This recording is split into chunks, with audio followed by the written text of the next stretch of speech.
नमस्कार, मैं प्रेरणा Sharma think tank पर आप सभी का स्वागत करती हूँ।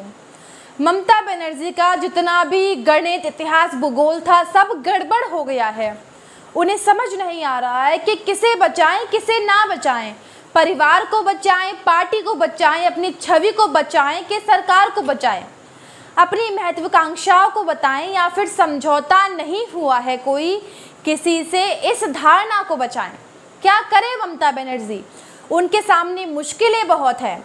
जो 13 जून की दार्जिलिंग की बैठक हुई है वो उनका पीछा अभी तक नहीं छोड़ रही है, और उसके बाद से जो उन्होंने स्टेप उठाए हैं वो इस धारणा के या फिर इस संदेह की पुष्टि करते हुए दिखाई दे रहे हैं कि बीजेपी और ममता बनर्जी के बीच में कुछ तो हुआ है। अब क्या समझौता हुआ है कि नहीं, लेकिन ममता बनर्जी का रवैया उस मीटिंग के बाद बदल गया है, इसमें कोई दो राय नहीं है। समझौता हुआ कि नहीं हुआ कुछ नहीं कह सकते, लेकिन ममता बनर्जी के बिहेवियर में बहुत बड़ा परिवर्तन आया है और कई बातों का हम जिक्र भी कर चुके हैं।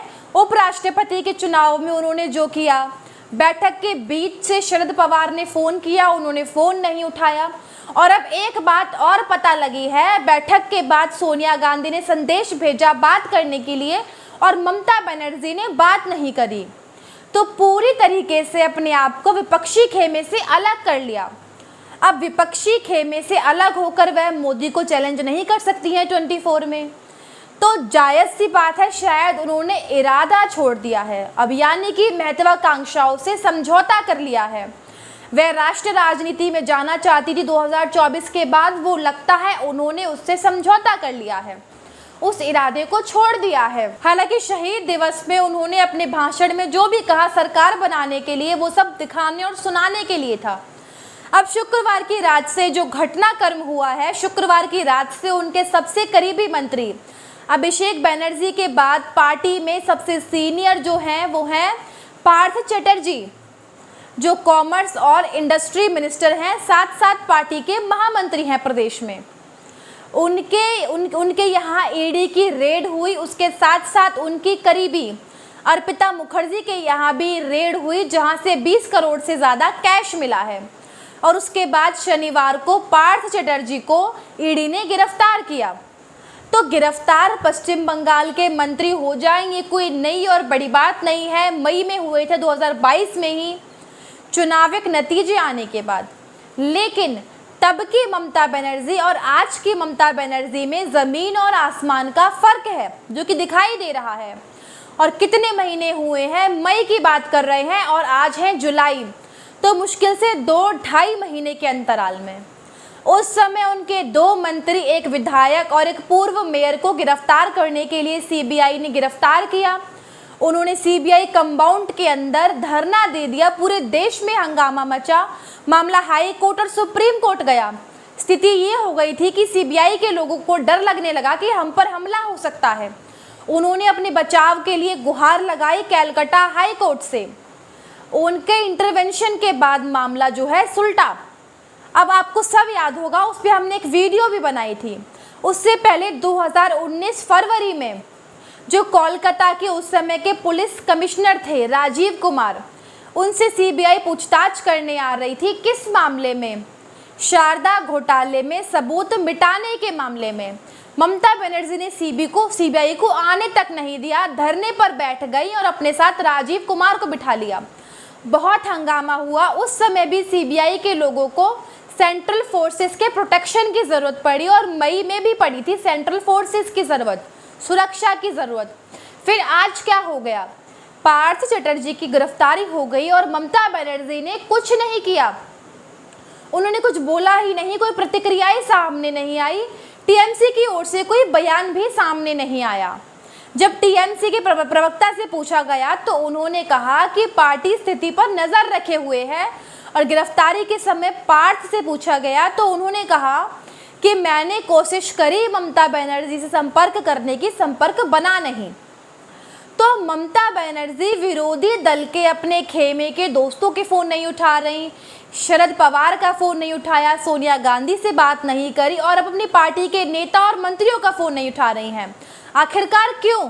आखिरकार 13 जुलाई की बैठक में ऐसा क्या हुआ जो ममता बनर्जी की सारी हुंकार खत्म हो गई है, खास तौर से उस समय पे जब वे राष्ट्रीय महत्वाकांक्षाएं लेके अपनी पार्टी का विस्तार करना चाहती थी। बात तो कुछ हुई है, यहाँ पर कुछ तो बात हुई है। सवाल ये है कि क्या बात हुई है, ऐसी क्या बात हुई है, क्योंकि ममता बनर्जी आमतौर पे समझौता नहीं करती हैं, उनको डराया जा ही नहीं सकता है। राजनीतिक तौर पे उन्हें अग्नि कन्या कहा जाता है। हर समय लड़ने के लिए वे सत्ता में होती हैं तो भी लड़ने के मूड में होती हैं, सत्ता के बाहर में होती हैं तब तो लड़ती ही लड़ती हैं। सीपीएम के खिलाफ उन्होंने ऐसी लड़ाई लड़ी थी कि जान जाते जाते बची थी। तो राजनीतिक हिंसा उनके लिए बहुत आम बात है। अपने विरोधियों की हत्या करना ये सब उनके लिए आम बात है। लेकिन आज ऐसा क्या हो गया कि ममता बनर्जी अपनी पार्टी के मंत्री की गिरफ्तारी के लिए कुछ नहीं बोली, बल्कि यहाँ तक कि टीएमसी पार्टी की तरफ से भी कोई बयान सामने नहीं आया। वो पश्चिम बंगाल जहाँ पुलिस की मदद ली जाती है दंगइयों को बचाने में, ऐसे तृणमूल कांग्रेस के राज्य में कुछ भी नहीं बोला गया अपने मंत्रियों की गिरफ्तारी में। वहीं केजरीवाल को देखिए, उनकी पार्टी के एक से एक भ्रष्टाचारी को केजरीवाल कैसे किस तरीके से बचाते हैं। लेकिन दूसरी तरफ ममता बनर्जी को देखिए तो कुछ समझ नहीं आ रहा है। आखिरकार क्या समझौता हुआ है, आखिरकार उसमें बीजेपी क्या का फायदा है। इसकी बात वैसे हम कर चुके हैं। तृणमूल कांग्रेस और ममता बनर्जी को बीजेपी के साथ जाने से क्या फायदा होगा। अब आप फायदे की बात पर आइए कि क्योंकि जो हमने अभी तक पूरा शनिवार को, क्योंकि जो हमने आपको अभी तक बताया है उसमें एक बात हमने बताई, जब सिद्धांत और व्यक्ति परिवार के बीच में चुनाव का मौका आया, तो भ्रष्ट परिवार के चुनाव का मौका आया, तो भारत के विपक्षी दलों ने व्यक्ति और भ्रष्ट परिवार को चुना। ममता बनर्जी भी उसी रास्ते पर चल चुकी हैं। उनके सामने चुनाव ये था कि वो लड़ाई लड़ते लड़ते अपने परिवार और अपने भ्रष्ट साथियों की परवाह ना करते हुए मुकाबले में डटी रहें या फिर समझौता कर लें। उन्होंने दूसरा ही कोई रास्ता अपनाया। वो पार्थ चटर्जी की कुर्बानी दे सकती हैं, अपने दूसरे नेताओं की कुर्बानी दे सकती हैं, लेकिन अपने भतीजे की कुर्बानी नहीं दे सकती हैं। अपनी भतीजे की कुर्बानी देने के बाद उनके लिए राजनीति में बने रहना थोड़ा मुश्किल होगा, असंभव तो नहीं होगा, लेकिन थोड़ा मुश्किल होगा, कठिनाइयाँ बढ़ जाएंगी, क्योंकि परिवार का मामला है और केवल भतीजे का ही नहीं है, बहू का भी मामला है। तो जिस तरीके से ईडी का शिकंजा कस रहा है, उनके सामने कोई भी विकल्प ये है कि पार्टी को बचाएं, अपने पार्टी के वरिष्ठ नेता जो भ्रष्टाचार में फंस रहे हैं उन्हें बचाएं, या फिर अपनी छवि है उसको बचाएं, या फिर अपने परिवार को बचाएं, या उन्होंने जो एक आवरण बना रखा है मोदी से लड़ने का उसको बचाएं, या फिर भतीजे और परिवार को बचाएं। उन्होंने परिवार को चुना। ऐसा है जो दिखाई दे रहा है, ये भी दिख रहा है। अब ऐसा है कि नहीं है, ये समझौता किन शर्तों पे हुआ है ये किसी को मालूम नहीं है, क्योंकि औपचारिक रूप से मालूम तो ये भी नहीं है कि कोई समझौता हुआ है। लेकिन ममता बनर्जी के रवैये में जिस तरीके का बदलाव आया है, उसके बाद एक बात तो निश्चित रूप से कह सकते हैं कि कुछ ना कुछ तो हुआ ही है। अब क्या हुआ है ये धीरे धीरे पता लगेगा, लेकिन इसकी वजह से ममता बनर्जी का रवैया बदल गया है। बीजेपी को क्या मिलेगा, क्योंकि वो जानकार हैं, पश्चिम बंगाल की राजनीति को जानते हैं। उनका कहना ये है कि बीजेपी का मकसद ये है कि राजनीतिक हिंसा पश्चिम बंगाल में रुक जाए, लोकसभा चुनाव के समय राजनीतिक हिंसा तृणमूल की ओर से ना हो, बीजेपी को अपने वोटर्स को निकालने में कोई दिक्कत ना हो, बीजेपी को कैंपेन में कोई दिक्कत ना हो, ये फायदा होगा, और ममता बनर्जी हराने की कोशिश ना करें। अब ये बात समझने में तो थोड़ी मुश्किल लग रही है कि ऐसा हो सकता है कि नहीं हो सकता है, लेकिन ऐसा नामुमकिन है, ऐसी भी स्थिति नहीं है। अगर अभिषेक बनर्जी का मामला ना होता तो हम कह सकते थे कि ममता बनर्जी किसी भी हालत में समझौता नहीं करेंगी। और हेमंत बिस्व शर्मा उस दिन 13 जुलाई को जो दार्जिलिंग में जो मीटिंग हुई थी, राज्यपाल थे पश्चिम बंगाल के जगदीप धनखड़ और ममता बनर्जी से ही नहीं मिले थे, उसके बाद उनकी मुलाकात अभिषेक बनर्जी से भी हुई थी। और हेमंत बिस्व शर्मा जो भी बात कर रहे हैं, वो चाहे चाय पीने गए हों, चाहे औपचारिक शिष्टाचार की मुलाकात हो, चाहे कोई भी मुलाकात हो, ये पक्का जानिए कि वे पार्टी हाईकमांड के आदेश और निर्देश के बिना ऐसा नहीं करेंगे, ना कर सकते हैं। उनके पास ऐसा वो बिल्कुल नहीं कर सकते हैं। तो क्या संदेश लेकर गए थे वो, समझौते का क्या फॉर्मूला लेकर गए थे, ये तो अभी तक किसी को पता नहीं है। एक तरफ से दिखाई दे रहा है ममता बनर्जी के लिए दो चीज़ें। अब उनको लग रहा है कि भतीजे को बचाना है, उसके साथ साथ इस छवि को भी बचा के रखना चाहिए कि हम बीजेपी से लड़ रहे हैं।